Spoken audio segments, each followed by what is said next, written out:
The desert morning was cold and cruel. A faint wind blew across the empty streets of Dry Creek, carrying dust and the smell of sweat from the horse pens nearby. The townsfolk had gathered around a wooden platform in the middle of the square. On it stood a woman, chained, barefoot, and proud. Her bronze skin gleamed under the rising sun, and her dark hair whipped in the wind like a banner of defiance. She was Apache. The auctioneer's voice rang out, loud and careless. Next up, one fine Apache woman. Strong, healthy, and spirited. His words drew laughter from the crowd. Some men whistled, others threw coins in the dirt just to mock her. But the woman kept her head high, her piercing eyes scanning the faces before her. She looked more like a queen in exile than a captive. At the edge of the crowd stood Ethan Cole, a retired Union scout turned rancher. He had ridden into town for supplies and perhaps a drink, not to witness this cruelty. But when he saw her, the defiant woman on the stage, something inside him shifted. There was no fear in her gaze, only fire. $3 to start, shouted the auctioneer. She'll make a fine worker, or whatever else you fancy. Ethan clenched his jaw. Around him, men barked their bids, treating the woman like a horse at market. He felt disgust, but also something else, a strange pull he couldn't explain. Suddenly, she looked straight at him. For a brief moment, the noise of the crowd vanished. Her lips parted, and her voice, though soft, carried through the air like a whisper meant only for him. "Please, buy me," she said. "Make me your wife." The words froze him in place. He couldn't believe what he'd heard. The crowd was still shouting, the auctioneer calling for higher bids, but all Ethan could see was her, the desperation, the pride, and the glimmer of hope behind her eyes. $5, shouted a man nearby. $6, another yelled. Before Ethan realized it, his own voice rose above the rest. 10. The crowd fell silent. The auctioneer grinned, tapping his hammer.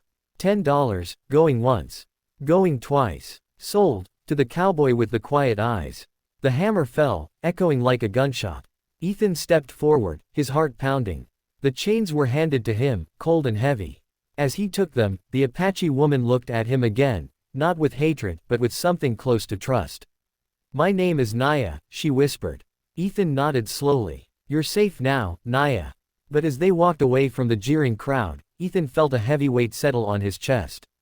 He had bought her freedom, or so he thought. Yet deep down, he knew this was only the beginning of something far more complicated, something neither of them truly understood. The sun climbed higher, burning away the morning chill. Behind them, Dry Creek faded into the dust, and ahead lay a path neither could predict, a journey that would test both their souls. Ethan's horse kicked up dust as it carried him and the Apache woman, Naya, away from Dry Creek. The sun was high now, blazing over the open plains, but silence lay heavy between them. Naya sat behind him, her wrists still bound loosely by the iron chains he'd been forced to take from the auction block. Ethan hated the sight of them. He wanted to free her immediately, but he also knew how dangerous the roads were, bandits, bounty hunters, and worse. After a few miles, he stopped by a Dry Creek bed shaded by a dying mesquite tree. "You must be thirsty," he said, dismounting. He offered her his canteen. For a moment, she hesitated, proud even in captivity, then she drank, her eyes never leaving his face. "You bought me," she finally said, her voice calm but heavy. "But I'm not yours." Ethan nodded slowly. "I know. I didn't buy you to own you, Naya. I just couldn't stand seeing them treat you that way." Her expression softened, but only slightly. "Men always say that. Then they change. I'm not one of them," he replied. He took out a small knife and cut through the iron chain links one by one. The final snap echoed in the stillness. Naya rubbed her wrists, staring at him in quiet surprise. "You're free," Ethan said simply. But freedom, it seemed, was not so simple. Naya looked around at the vast emptiness, the endless plains, the distant mountains. "Where would I go?" she murmured. "My people are gone. My tribe, burned." Her voice cracked at the last word. Ethan said nothing. He knew the cruelty of men, of war, of greed. He had seen it all during his years as a scout. The same army that paid him once had slaughtered tribes like hers. "Then stay," he said finally. "You can come to my ranch. Work if you like. Leave when you want." Naya looked at him, studying his eyes as if trying to find the truth in his words. Finally, she gave a small nod. "I'll go with you. For now." By the time they reached Ethan's ranch, the sky was glowing orange with the coming sunset. His land stretched far and wide, an ocean of golden grass with a small wooden house at its heart. A few cattle grazed in the distance.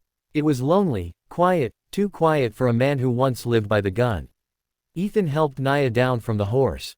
She stood tall, her long hair blowing in the wind. "This is where you live?"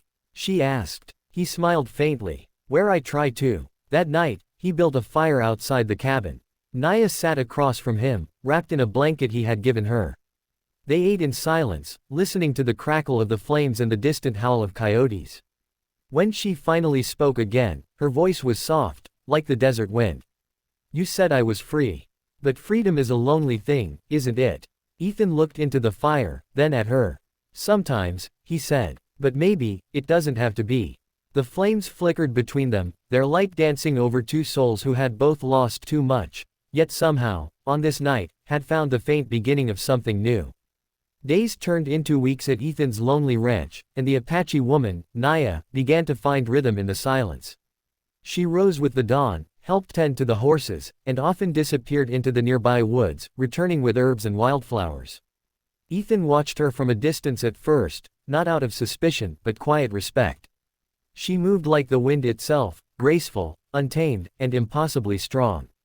One morning, Ethan found her mending the fence by the southern pasture, her hands skilled and steady. He smiled faintly. "You work harder than most cowhands I've ever hired," he said, wiping sweat from his brow. She didn't look up. "I don't work for you," she replied, her tone even. "I work for myself. This place, it feeds me. That's enough." Ethan nodded, understanding more than she thought. "Still," he said softly, "I'm grateful you stayed."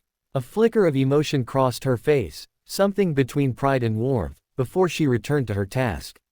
That night, rain rolled over the plains, and thunder echoed through the valley. Ethan was repairing the barn roof when lightning struck close by, startling the horses. Naya ran through the storm to help him, her dark hair plastered against her face, eyes fierce. Together they fought to calm the terrified animals, guiding them back to safety. When the last stall was secured, both stood drenched and trembling. Ethan laughed, a rare, genuine laugh that startled even him. "You've got more courage than any man I know," he said, breathless. Naya looked up at him through the curtain of rain. "I learned young, courage doesn't keep you alive. It just makes dying worth something." Ethan's smile faded. He wanted to tell her she didn't have to think that way anymore. But he knew, you can't wash away years of pain with kind words. So instead, he just nodded, his gaze steady. "Not here, Naya. Not anymore." Inside the cabin, they sat by the fire, clothes drying over the hearth. Naya traced the flames dance with her eyes. "Your house is quiet," she said finally. "Too quiet." Ethan looked around. "Wasn't always. My wife died years ago. Fever took her before the harvest. After that, I learned to live with silence." Naya turned to him, her expression softening. "And yet, you saved me, a stranger." "Why?" He hesitated, then spoke honestly. "Because no one saved her when she needed it most. I couldn't do nothing again." The words lingered in the air, heavy but true. Naya reached out, hesitating before resting her hand briefly over his. "You did something this time," she whispered. "That matters." The storm outside began to fade, leaving only the steady patter of rain on the roof. For the first time in years, Ethan didn't feel alone. And Naya, a woman once treated like an animal, felt a warmth she hadn't known since childhood. Neither spoke again that night. But something unspoken passed between them, fragile, real, and undeniable. Spring came to the plains with a soft wind and the scent of wildflowers. Naya's laughter, rare and fleeting, sometimes echoed through the ranch now, blending with the songs of the meadowlarks. Ethan had grown used to her presence, to the sound of her footsteps on the porch, to the way her voice hummed softly when she worked. The woman he had bought to save was no longer a captive. She was freedom itself, walking under his roof. One afternoon, Ethan found her sitting by the creek, her bare feet in the cold water, staring at the mountains. He approached quietly. "You look like you're waiting for something," he said. She smiled faintly. "Maybe I am. Maybe I'm waiting to see if the world will ever stop chasing me." Ethan sat beside her, his head resting on his knee. "No one's coming for you here, Naya. You're safe now." She turned her head, her eyes catching the fading light. "Safety is a dream people like me can't afford. My tribe thinks I betrayed them for surviving. The settlers think I'm something less than human. Where does someone like me belong, Ethan? He looked at her for a long moment. With me, he said simply. If you'll have me. She blinked, taken aback. You don't know what you're asking. I know enough, he replied. You've lived through hell, and yet you still smile. You still fight. I'd be a fool not to see what's in front of me. For a moment, she said nothing. Then she reached for his hand, fingers trembling slightly. When I was chained, I told myself I'd never trust a man again. But you never asked me for anything. Her eyes glistened with unshed tears. Maybe that's why I trust you. Ethan smiled softly. Then trust me now. Stay. Not because I bought you, but because I choose you. The silence between them wasn't empty anymore. It was full, of warmth, of breath, of quiet promises only hearts can make. Weeks later, the nearby town learned of Naya's presence on the ranch. Whispers spread, angry, ugly ones. A group of men rode out one evening, torches in hand, demanding she be sent away. Ethan stood on his porch, shotgun in hand, as Naya stood behind him. She's my wife, he said firmly, his voice carrying in the wind. And anyone who means her harm will answer to me. The men hesitated, their courage shrinking before the steel in his gaze. One by one, they turned their horses and rode away. That night, Naya wept quietly beside him, her tears falling onto his chest. No one has ever stood for me before, she whispered. Ethan kissed her hair. Then let this be the first and the last time you'll ever need someone to. As dawn broke, the light spread across the plains, painting the ranch in gold.